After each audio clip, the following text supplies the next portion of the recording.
what if the cure to your daily exhaustion had absolutely nothing to do with how many hours of sleep you got last night? Oh, I love this framing. Right. Like, what if it actually had everything to do with the very last conversation you just had? It completely reframes how we look at burnout. Yeah.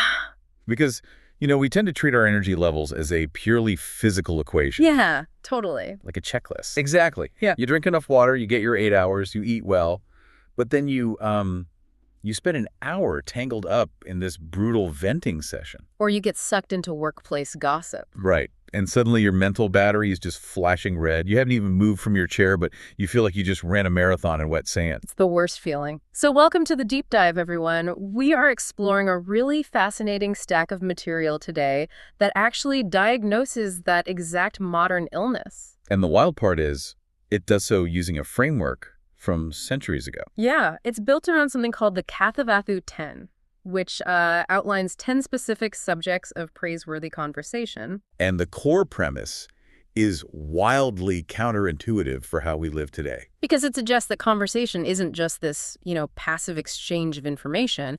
It's an active ingredient. Right. The words you choose to put out into the world literally shape the architecture of your own mind.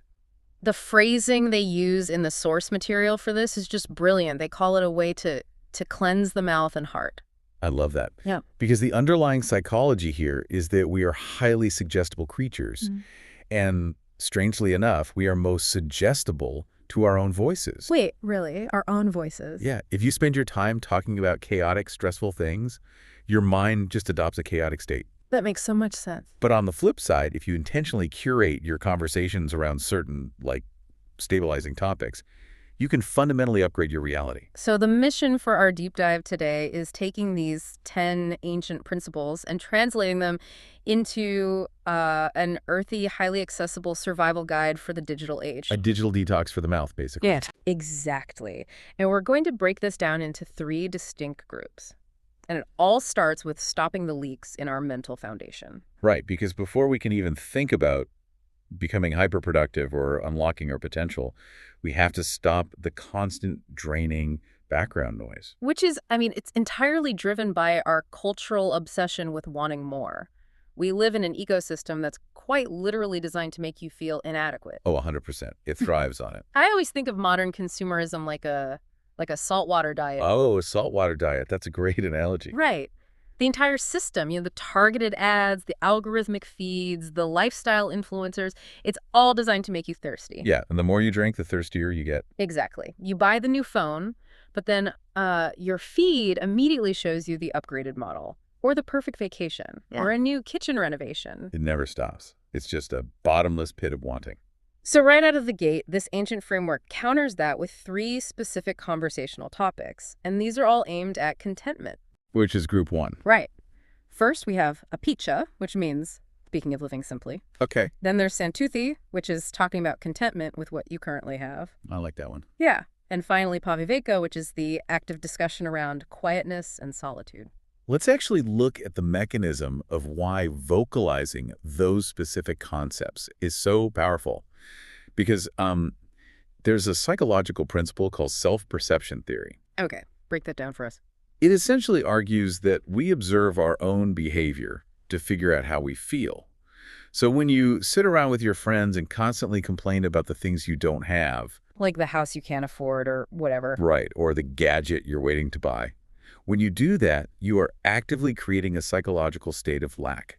You are literally telling your brain, I am deprived. Wait, so by simply refusing to talk about the luxury purchases I want to make or refusing to complain about my current car, I'm actually starving that feeling of deprivation. Exactly. You are rewiring your brain's reward system by actively steering a conversation towards Santuthi, by saying out loud, actually, I'm really happy with where my life is right now. You build a mental shield against that algorithmic saltwater diet. You stop reflexively comparing your behind-the-scenes reality to someone else's curated highlight reel. Perfectly said. But let me play devil's advocate here for a second, because the idea of just sitting around talking about how content I am sounds dangerously close to, just giving up. I hear that a lot, yeah. Right. Isn't it a fundamental human drive to discuss big goals? Like, does practicing contentment mean I have to kill my ambition and just sit in an empty room accepting mediocrity? That is easily the most common misunderstanding of this entire philosophy. It's not about abandoning ambition at all. It's about changing the fuel source. Changing the fuel source. Yeah. Operating from a place of desperate lack, that mindset of, I will only be happy once I get that promotion. It's like driving your car with the parking brake on. Oh, man. I've been there. We all have. You can still move forward, sure, but you're burning out the engine. You're generating massive amounts of anxiety in the process. Okay, that clarifies a lot. So, contentment basically gives you a solid, stable floor to stand on? Precisely. You can still want the promotion, Mm.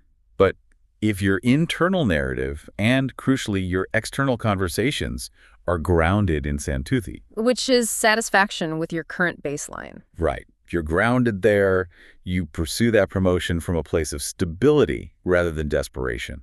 It's ambition without all the anxiety sludge. I love that. Ambition without the anxiety sludge. And that naturally flows into Paviveka, the third piece of this foundational group, the conversation around quietness and solitude. Which is so hard today. No, it's impossible. We live in a world that is, frankly, terrified of silence. We fill every single void with, like, a podcast, a playlist, or a TikTok video. Hey, we like podcasts. Fair point, fair point. But you know what I mean. Guilty as charged.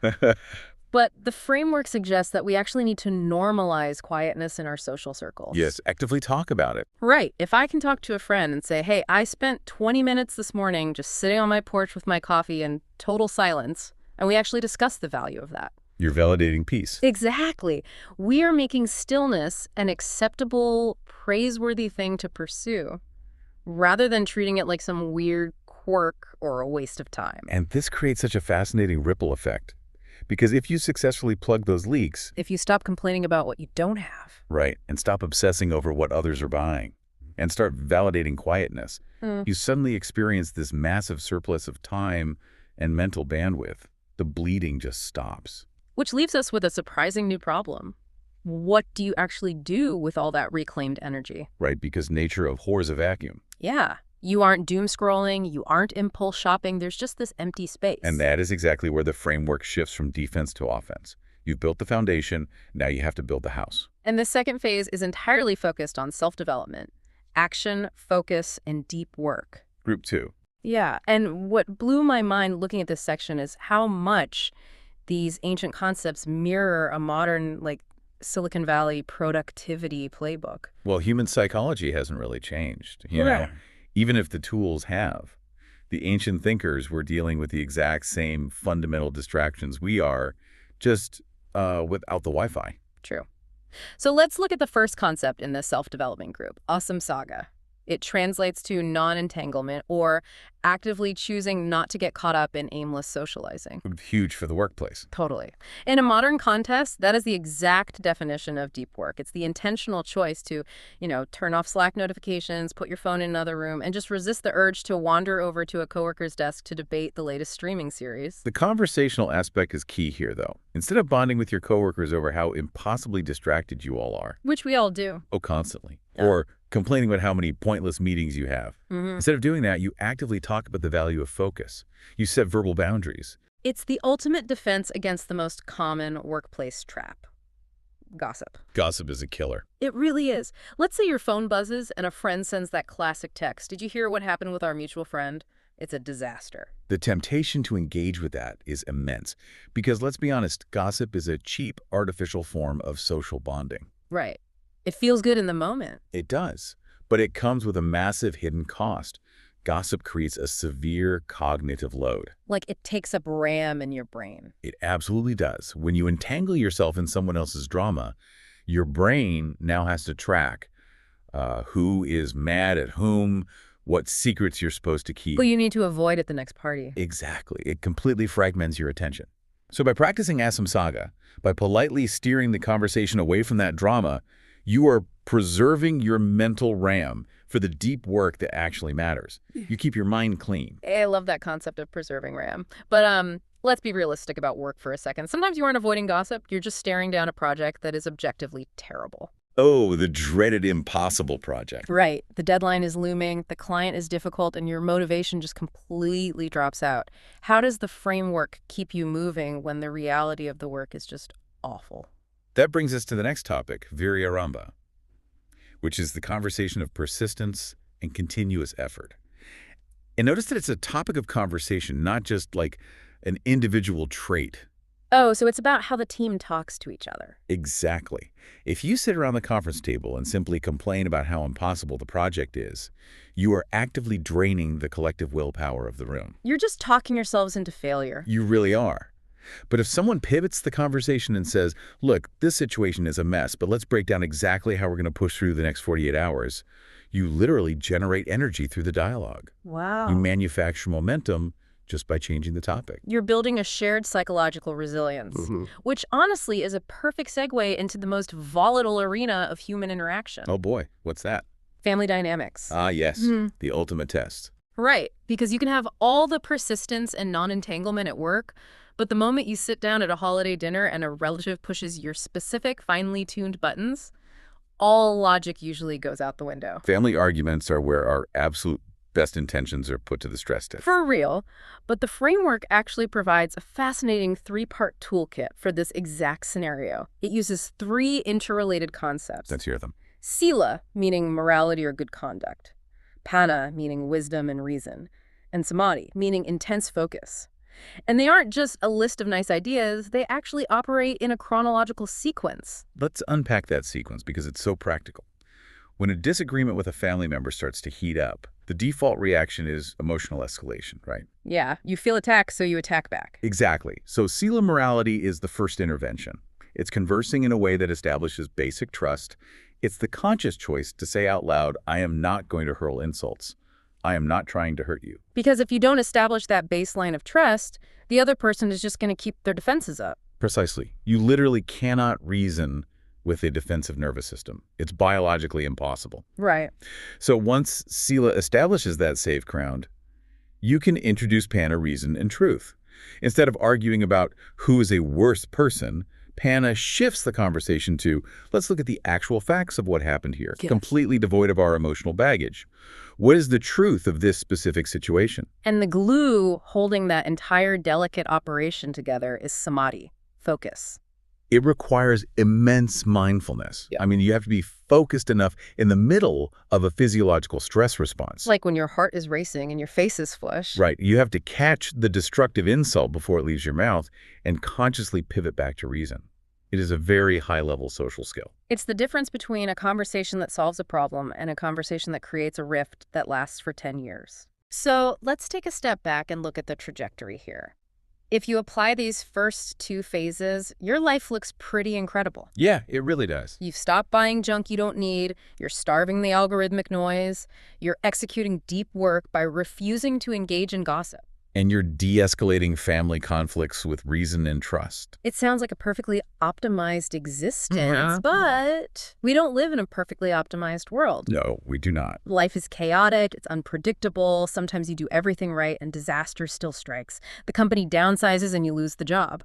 Or a long-term relationship suddenly ends. A health crisis hits out of nowhere. Exactly. All the productivity hacks and deep work in the world cannot fix fundamental human suffering. Which is exactly why the framework doesn't end with self-development. It culminates in a final phase, spiritual goals, or, practically speaking, the art of letting go. Group 3. The texts introduce the final two topics of praiseworthy conversation here.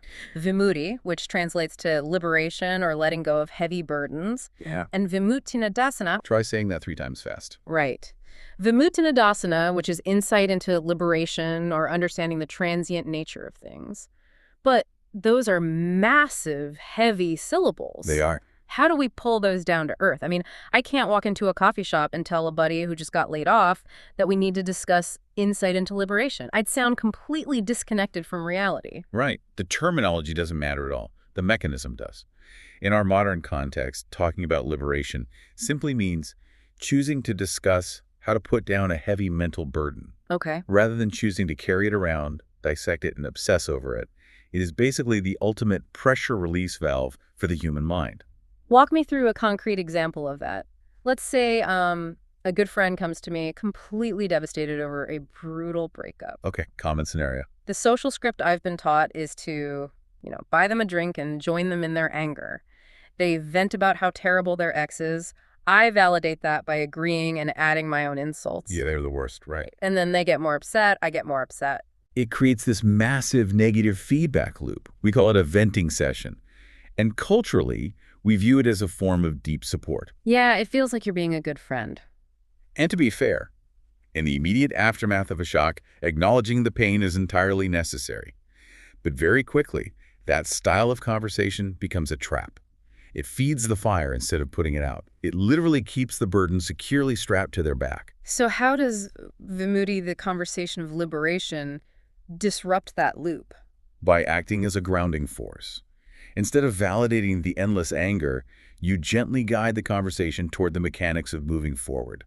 How do you say that without sounding dismissive, though? You say something like, "This is incredibly painful and you have every right to be hurt. But how do we help you close this chapter? What does tomorrow look like without this weight?" Oh, wow. You shift the conversational spotlight from the drama of the event to the liberation from the event. That reframing is so powerful. It pulls them out of the past and points them toward a future where they aren't suffering. And that naturally integrates that long word, vimuttina dasana, understanding that things are transient. That is the core insight right there. When you are in the middle of a crisis, your brain tricks you into believing the pain is permanent. It feels like a tattoo. Exactly. Discussing the transient nature of things is simply reminding each other that situations naturally arise and they naturally fade away. It's taking the old cliche, "this too shall pass," and applying it with, surgical intention. Yes. Because when you normalize talking about life as a series of rising and falling events, failure kind of loses its sting. That makes a lot of sense. A job loss or a breakup stops being a permanent identity marker and becomes just a temporary state. You don't have to carry the narrative weight of every mistake forever. You are actively allowed to converse about putting the baggage down. Looking at this entire framework, the Kathavatthu 10, it's just astonishing how a list of ancient conversational topics cuts so cleanly through the noise of how we live today. It really is timeless. Let's summarize the underlying thesis to really lock this in for everyone. The core idea is a direct one-to-one correlation. To upgrade your life, you must upgrade your conversations. Simple as that. It isn't about buying a new productivity app or going on a silent retreat for a month. It is entirely within your control in the present moment. It's just a highly accessible, everyday tool for mental wellness. You change the topic, you change your reality. Yeah. If you replace discussions about what you lack with discussions about contentment, you starve your anxieties. If you trade workplace gossip for discussions about focus and persistence, you reclaim your energy. And if you pivot from endless toxic venting sessions into gentle discussions about letting go, you achieve that ultimate goal we talked about, a clean mouth and a bright heart. Couldn't have said it better. So I want to leave you, the listener, with a challenge to mull over as you go about the rest of your day. Think about that heavy, behind-the-eyes exhaustion we talked about at the very beginning of the deep dive. That marathon in wet sand. Exactly. Think about how easy it is to slide into the saltwater diet of consumerism or the cognitive drain of entanglement. It happens to all of us. It does. Yeah. So the next time your phone buzzes and a friend starts a text thread with, "You won't believe what so-and-so just did," or maybe a coworker starts complaining about how unfair a new policy is. What is the exact pivot you can make in that moment? That's the real test. How can you steer that chat away from the draining drama and into a subject that actually fills your cup?